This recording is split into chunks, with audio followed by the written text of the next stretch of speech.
Elon Musk tem buscado espaço além dos foguetes e carros elétricos. O bilionário vem testando a influência política dele nos Estados Unidos e voltou ao centro do debate nas últimas semanas. Dessa vez com um passo além, a criação de um partido próprio. Ele usou o X para anunciar esse novo passo da ambição política. E até já deu nome para o partido, America Party. Em tradução simples, o Partido da América. A decisão veio depois de uma enquete publicada pelo próprio Musk, perguntando se os americanos queriam independência do sistema bipartidário. A resposta foi clara, também segundo Musk. O número de pessoas que apoiaram a criação do partido foi 2 vezes maior do que o número de pessoas que rejeitaram. Musk justificou a aventura política, dizendo que o sistema atual estadunidense não é uma democracia, mas um partido único camuflado que só serve ao desperdício e à corrupção. Mas, do outro lado, o Donald Trump, como era de se esperar, não deixou passar.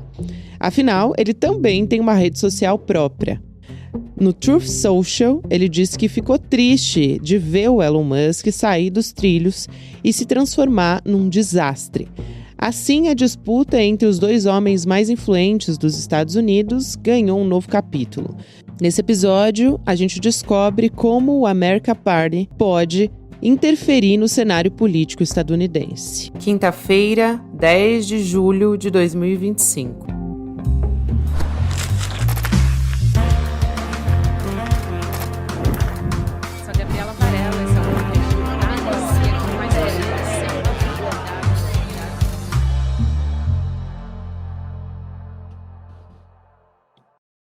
Olá, seja muito bem-vindo, seja muito bem-vinda. Eu sou a Gabriela Varela, esse é o Videocast em Detalhes. E aqui, sempre com um convidado ou uma convidada, a gente analisa uma temática, uma notícia importante do momento. Hoje eu vou conversar mais uma vez com o professor de Direito e de Relações Internacionais, Fabrício Pontin. Professor, é sempre um prazer te receber, seja bem-vindo mais uma vez. É um prazer falar com vocês aí nos detalhes e também com vocês do BCL. É sempre ótimo estar com vocês, Gabi. É ótimo mesmo. Professor, a gente vai falar sobre mais um capítulo nessa briga, vamos dizer, entre o Donald Trump e o Elon Musk. E dá para ter uma discussão mais aprofundada sobre isso, porque a gente acaba entrando ali nos meandros do bipartidarismo nos Estados Unidos, como é que tudo isso funciona.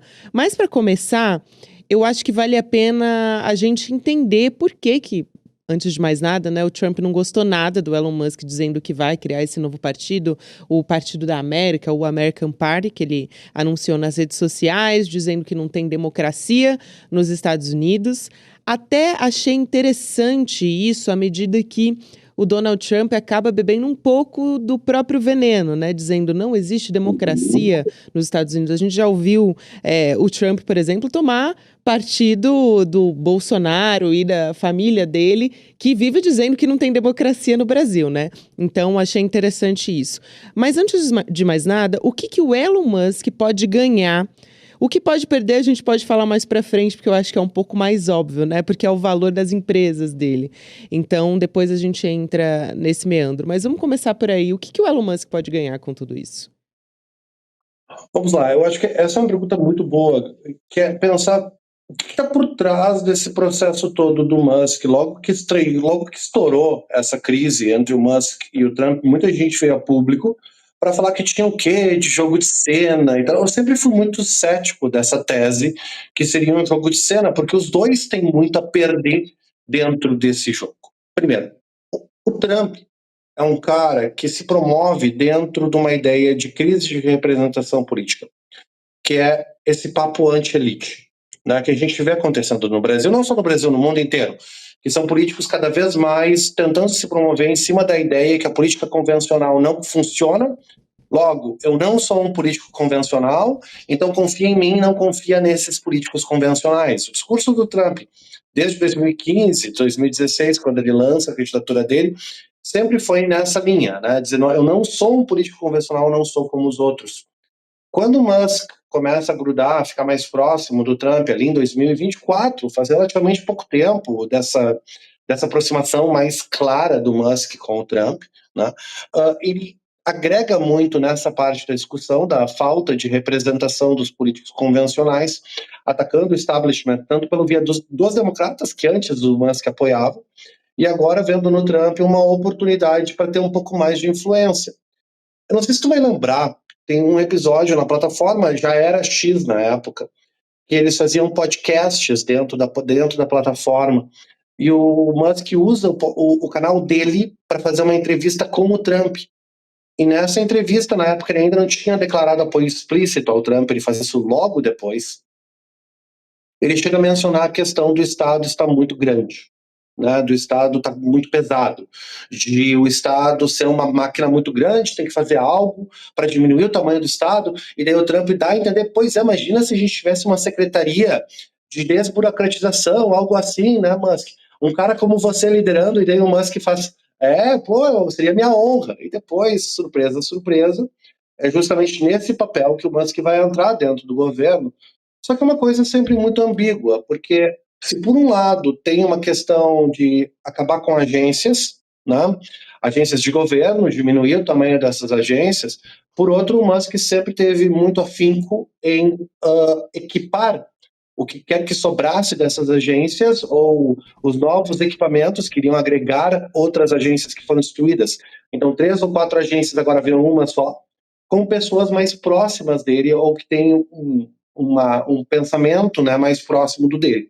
Por outro lado, ele agregou muitos dados. A gente sabe que, enquanto ele esteve no governo, o Musk agregou de forma privada muitos dos dados, por exemplo, da Previdência Pública norte-americana, que agora estariam com o Musk depois de todo esse processo. Isso é uma baita carta que o Musk tem na mão. A gente sabe da importância que informação tem hoje. E o Musk detém uma das redes que mais detém informação no mundo, que é o caso da X, e agora teve esse acesso privilegiado durante 7 meses a todo o arcabouço informacional do governo federal norte-americano, sem contar com toda a questão dos satélites, né? Com a questão da Starlink e os contratos governamentais que ele tem com o governo norte-americano. Se por um lado o governo norte-americano pode chantagear ele e cancelar esses contratos, isso está no horizonte, agora que ele bate de frente com o Trump.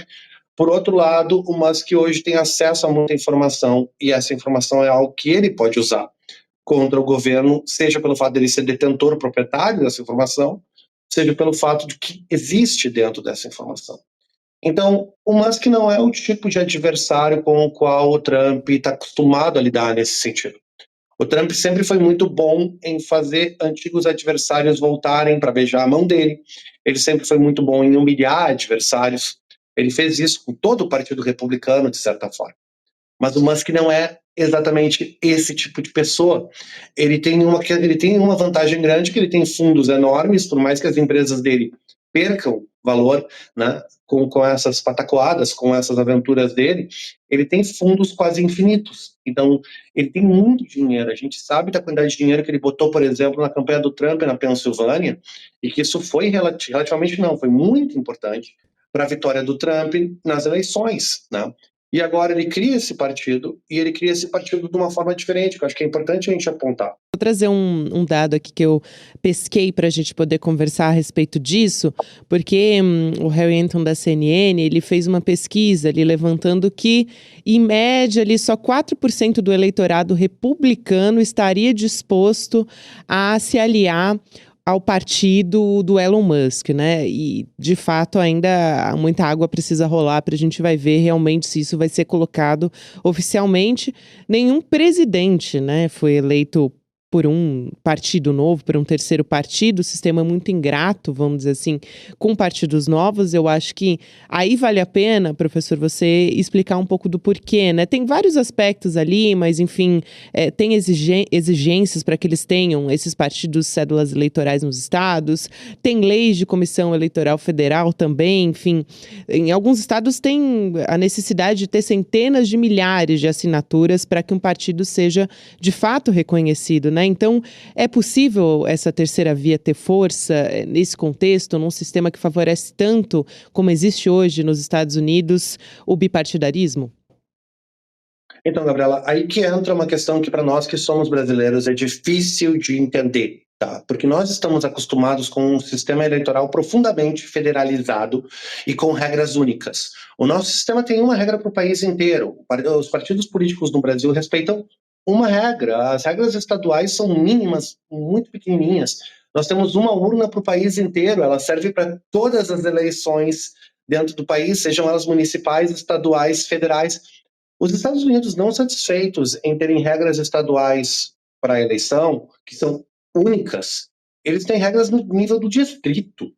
Então, os distritos dentro dos estados, então se você atravessa uma fronteira entre um distrito dentro do estado e outro, seria, por exemplo, ir da região do ABC para a região da Serra, em São Paulo, ok? Imagina você atravessar uma fronteira entre esses distritos, essas zonas, dentro do estado, e mudar a legislação eleitoral. Nos Estados Unidos é assim. Então, a política eleitoral nos Estados Unidos não é definida sequer no nível estadual, ela é definida no nível distrital. Existem partidos, existem candidatos a presidente nos Estados Unidos que concorrem só no distrito. Tem distrito que tem uma regra de urna e tu atravessa a fronteira do distrito, é outra regra de urna. Tem distrito que é urna eletrônica, tem distrito que é alavanca, tem distrito que é papel. Então, a questão do registro eleitoral nos Estados Unidos é extremamente técnica e regional.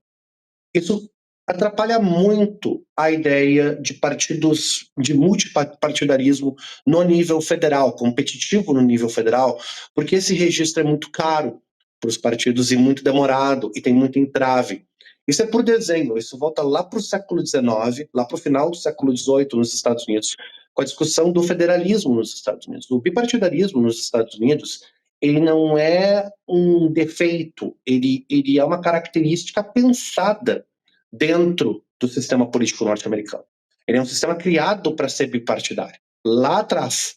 E permaneceu essencialmente bipartidário. Até hoje, nós temos pouquíssimos casos em eleições nos Estados Unidos, assim, na minha cabeça, acho que foram 3 ou 4 eleições, onde candidatos de um terceiro partido fizeram votos o suficiente para ganhar estados na eleição presidencial. Nunca nenhum foi eleito, nenhum independente foi eleito, mas a gente tem o George Wallace, que faz votos na eleição presidencial, se não me engano, de 64, para o Partido dos Democratas do Sul, que era um partido que depois some, deixa de existir. Mas ele concorre como independente, nem republicano, nem democrata. O que o Musk está fazendo é diferente. Primeira coisa, o Musk não precisa do que a maior parte dos políticos precisam. Políticos precisam de financiadores. O Musk não precisa, ele é o próprio financiador. E a plataforma dele é uma plataforma interessante. Ele foi a público dizendo: eu quero eleger uns 2 senadores em nível federal e uns 4 ou 6 membros do Congresso. Com a quantidade de recurso que ele tem, se ele conseguir pensar estrategicamente nisso, ele não está proibido de ser bem sucedido.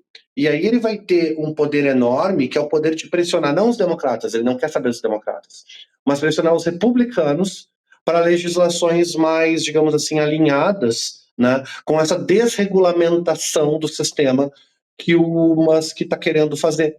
Então, a gente tem que pensar a estratégia do Musk, me parece, por aí. Ele não conseguiu fazer esse esforço de, abre aspas, desregulamentação como ele queria de dentro do governo republicano, porque no embate entre populistas, né, os populistas ali da turma do Stephen Bannon e a turma do Musk, que era a turma da desregulamentação, os populistas venceram, certo? Internamente dentro do governo Trump. O Musk sai e agora ele vai querer fazer um partido mais focado para essa política de desregulamentação. Se o enfoque dele for pegar distritos chaves nos Estados Unidos, aonde essa conversa antipolítica, pró-desregulamentação, de crise de representação, tem agregação, ele não está proibido de ser bem sucedido. Ele pode ser bem sucedido. Só que ele vai ter que brigar com uma máquina enorme e extremamente complexa, que é isso que eu estava tentando te colocar antes, que é a máquina do distritamento na política norte-americana. Porque essa questão do distritamento, ela praticamente força o bipartidarismo. E mais uma vez, isso não é um defeito, isso é feito por desenho. O desenho do sistema americano é feito lá no século XVIII para o século XIX, para ser assim.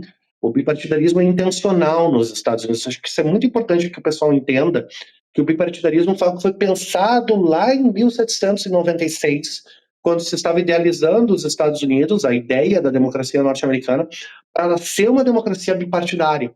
Então, isso é uma característica do sistema, sempre foi. É muito bom isso, professor, que você traz, e aí eu quero acrescentar que até agora o partido ele não foi formalmente registrado, pelo menos ao que a gente tem notícia aqui pela imprensa dos Estados Unidos, né, de que as autoridades eleitorais dos Estados Unidos ainda não confirmaram oficialmente essa formação desse partido. E o Musk também não deu detalhes ainda sobre quem vai estar na liderança, né? Imagino que seja algo que ele pensou, claro, para colocá-lo, ele, né, para alçá-lo nos holofotes, mas qual que vai ser a ideologia desse partido, a gente consegue ter uma pista muito forte, né, já que fica meio na cara, nos últimos tempos ele teve muito ligado à ala mais radical, enfim, poderiam ser pessoas do movimento MAGA, então, claro, a extrema-direita que eu estou falando aqui, mas o Musk participou de um evento de campanha do partido de extrema-direita, a Alternativa para a Alemanha, né, que tinha Alice Weidel como candidata a primeira-ministra, também, nesse meio tempo, no X, a gente sabe quais foram as contas que tiveram mais destaque, que perfis, contas neonazistas foram reativadas, recuperadas também nas redes sociais. Então, acho que para além de se de fato teria força para uma eleição, né, para chegar ao final eleito, eu acho que seria muito mais do que isso, né, mas também o quanto que ele pode movimentar na extrema-direita, não só nos Estados Unidos, mas no mundo também. E também aproveitando, professor, eu te pergunto se de alguma maneira isso pode afetar o jogo também das midterms que já estão chegando.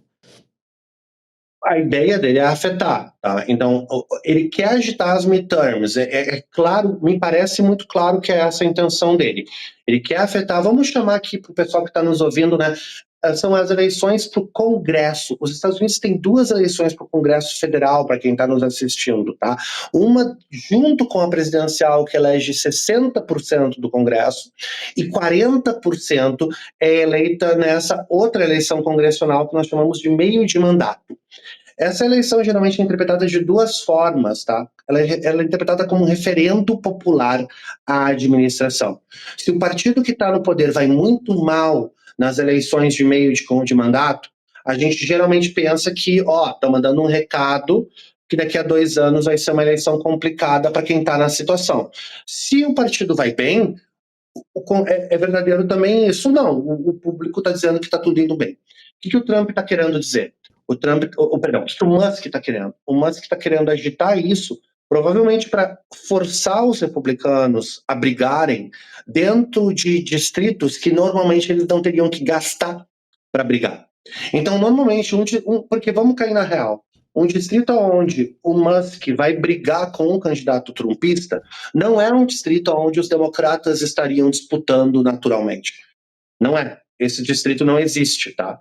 Então, onde é que o Musk vai ter mais apelo? Em locais onde os republicanos não imaginavam que iam ter que gastar dinheiro. Mais uma vez, isso dá para o Musk um certo fogo na agulha. E tu falou a questão do registro. Mais uma vez, para nós que somos brasileiros, isso é muito contraintuitivo, porque a gente pensa, poxa, mas vai ter que registrar o partido no Tribunal Superior Eleitoral, vai ter que passar por um monte de burocracia para fazer isso. Se fosse uma eleição nacional, pessoal. Como não é uma eleição nacional, vai ter distrito que o Musk vai poder mandar um candidato se registrar como sem partido, ele consegue fazer isso. Quando o cara começa a campanha, o Musk injeta dinheiro. Ah, mas não é o partido que tem o nome do partido dele. Dentro de como os Estados Unidos se comporta, não tem necessariamente a mesma formalidade que nós esperamos no contexto brasileiro, né? E eu acho que o Musk vai acabar usando essa característica mais caótica do sistema americano em favor dele. O que não significa que a eleição seria fácil para ele, mas ele consegue perturbar, ele consegue fazer os republicanos terem que disputar e gastar recurso em contextos onde eles não esperariam ter que gastar. E está tão parelho o Congresso norte-americano hoje que a presença de 3 ou 2 que sejam legisladores independentes dentro do Congresso hoje coloca uma pressão enorme dentro do Partido Republicano na execução de política pública. Então, o Trump, na verdade, o que o Musk está fazendo aqui é que ele está colocando pressão pro Trump de uma forma que o Trump ainda não tinha sofrido esse tipo de pressão. E eu acho que isso vem do fato dele não ser um cara que está dentro da mesma lógica que normalmente o Trump consegue se beneficiar, em termos de que geralmente os políticos acabam precisando do Trump, né? O que o Musk está tentando mostrar é, no nível que eu quero fazer política, eu não preciso aderir totalmente ao Trump. Ele está tentando fazer por fora. Porque se a ambição dele fosse eleger alguém em nível federal para disputar com o Trump como presidente, eu seria o primeiro a te dizer, Gabi, não tem como, Gabriel. Não tem como, isso não vai acontecer. Mas como a disciplina dele é no nível congressional, do Congresso, olha, não está proibido de dar certo. Não estou dizendo que vai ser fácil, mas não está proibido de dar certo essa estratégia dele. E aí, professor, em termos assim de agitação da extrema-direita ao redor do mundo e nos Estados Unidos, qual é, o poder político que isso tem, né? Isso impulsiona de alguma maneira também? Dá para a gente inferir isso? Bom, vamos lá. A gente parte do princípio que boa parte do que mobiliza hoje a política, a lógica da militância global mudou muito, né? A lógica da militância da minha geração é uma lógica que, tanto que a gente vê muitos políticos convencionais tendo uma dificuldade enorme de se adaptar a essa nova lógica de militância e dos ecossistemas de informação, né? Que passa pelas redes sociais, por exemplo. O Musk é dono de uma das maiores redes de informação do mundo. Ele tem um microfone enorme. E hoje, Exato. a plataforma X é fundamentalmente, como tu falou agora há pouco, uma plataforma que mobiliza os interesses e prioriza os interesses do Musk. Fora isso, ele é dono de uma das maiores redes de satélites do planeta, se não a maior, acho que a maior, a Starlink. Então, a forma como ele consegue mobilizar a informação, e mobilizar a influência, e mobilizar o setor energético, ela é muito peculiar, né? A gente tem que acompanhar isso. Até agora, tá? Me parece estar em aberto quão influente ele consegue ser materialmente. Ou seja, no frigir dos ovos, se ele decide eleições. Mas eu acho que ele tem muito poder para perturbar eleições. E se a gente olha para as manifestações do Musk com relação à regulamentação de mídia no Brasil, por exemplo, né, ou na União Europeia, a gente vê essa tentativa de perturbação. Quando tu trouxe a questão da presença dele no evento da Alternativa para a Alemanha, poxa, tu tem um secretário de Estado e tu tem depois o vice-presidente norte-americano presentes nessas articulações de extrema-direita na Europa, é um recado muito claro e muito perigoso. Mas, ao mesmo tempo, ainda não reverteu, pelo contrário, né? Parece que, por enquanto, o Trump está com o dedo podre com relação à política global. Os partidos que ele apoia têm fracassado nas eleições globais. O único exemplo que eu consigo pensar onde isso não aconteceu foi o Milley. Mas o Milley foi eleito quando o Trump não era presidente, né? Então, a gente tem que pensar o que está acontecendo agora globalmente. Ele tem poder de perturbar? Tem. Ele está mudando a discussão em vários níveis onde elas estão ocorrendo globalmente? Com certeza. Aí, vale a pena prestar atenção nisso para o Brasil para o ano que vem? Com certeza, porque a gente vai ver que os candidatos que estão mais próximos do Musk vão receber fundos infinitos para fazer um certo tipo de discurso. E que discurso é esse? Para o Brasil, é a questão da desregulamentação do setor de comunicação. Essa é a bandeira do Musk para o Brasil mais importante. Desregulamentação do setor de comunicação e desregulamentação energética. A questão de imigração não tem tanta importância para o Brasil, para o Musk.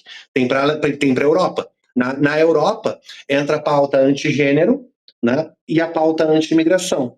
Para países como o Brasil e a Argentina, é a pauta energética e de desregulamentação da mídia, que são, digamos assim, os temas aonde o Musk coloca mais dinheiro atualmente. Então a gente vai ver candidatos que têm essas pautas, no caso brasileiro, né, desregulamentação energética e desregulamentação do setor de mídia, recebendo bastante apoio, né, por parte do Musk. Eu acho que ele tem bala na agulha para conseguir impactar decisivamente vários aspectos da nossa eleição. Decidir, não sei. A gente entra num outro aspecto, né, que é que são as empresas do Elon Musk, porque a Tesla, quando a gente olha para esses últimos movimentos do Elon Musk, professor, chegou a perder mais de $21 por ação. A gente já falou aqui muitas vezes sobre como essa guinada do Elon Musk, essa interferência política tem sido nociva para os negócios dele nos últimos tempos. Mas a gente está falando aqui de muito dinheiro também, então não é como se o Elon Musk estivesse enfrentando dificuldades pessoais por conta disso. Mas como é que está a imagem do Elon Musk perante o mercado, se a gente for levar em consideração todos esses movimentos políticos, desde que ele assumiu o Dodge ali como funcionário especial, também já deixou essa função, mas já demonstrou vontade de criar um partido político, então tudo isso acaba movimentando bastante, acho que negativamente, aqui a gente está falando, as empresas do Elon Musk. Então, a gente sabe que afetou o valor da bolsa, da avaliação de várias das empresas dele, essas aventuras e esse comportamento caótico do Musk.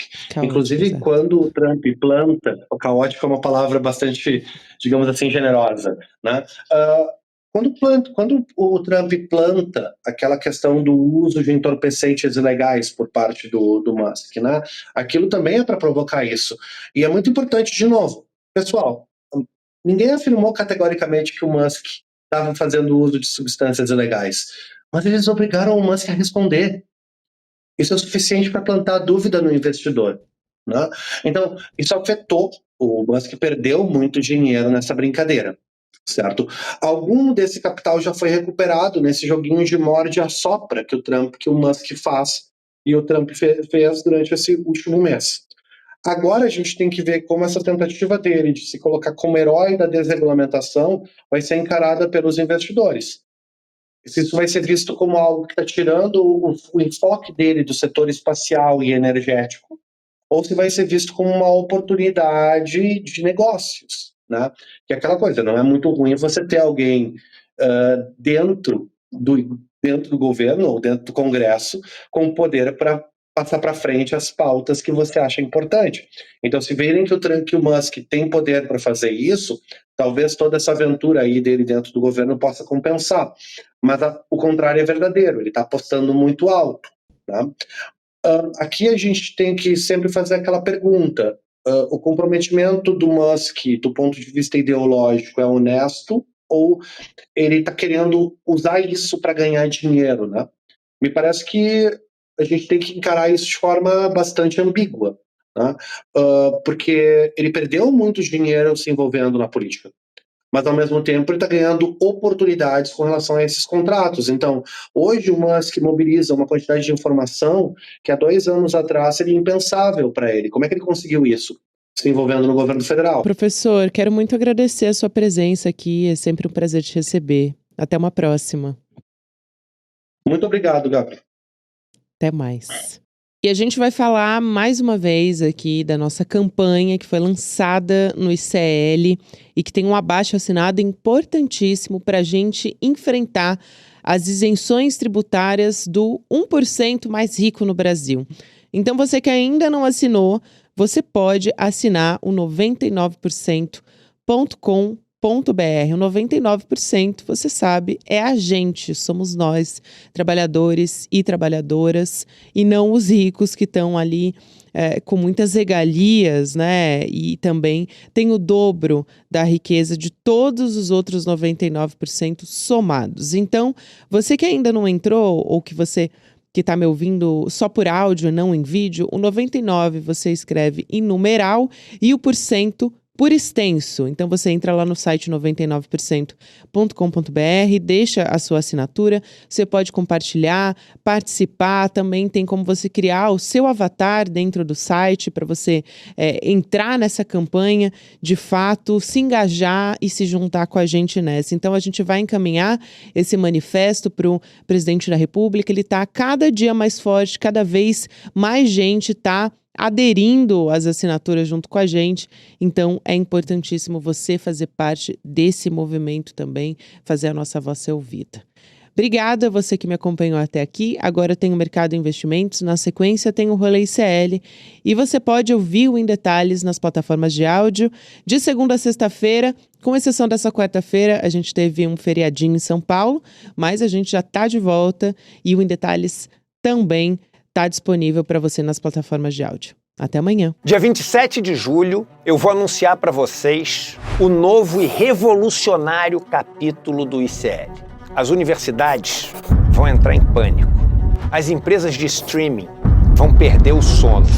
As empresas de educação não vão saber o que fazer.